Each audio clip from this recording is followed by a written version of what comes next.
அந்த லைட் அடிக்காதீங்க.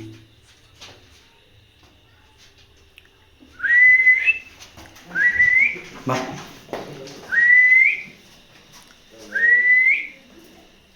ஸோ இதான் வந்து பார்த்தீங்கன்னா இப்போ இந்தியன் டாய்லெட் இருந்த பாம்பு கோப்ரா ஸ்னேக்கு இப்போ வந்து ரெஸ்கியூ பண்ணியிருக்க இது பண்ணி இதில் வந்து பார்த்திங்கன்னா இந்த பாம்பு வந்து எப்போ உள்ளே போச்சுன்னு தெரியல. ஆனால் பார்த்து ரொம்ப கவனமாக சேஃபாக இருக்கணும்.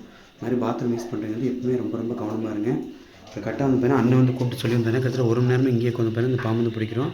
இந்த மாதிரி வெயில் காலத்தில் வந்து பாத்ரூம் யூஸ் பண்ணி ரொம்ப ரொம்ப கவனமாக யூஸ் பண்ணுங்கள்.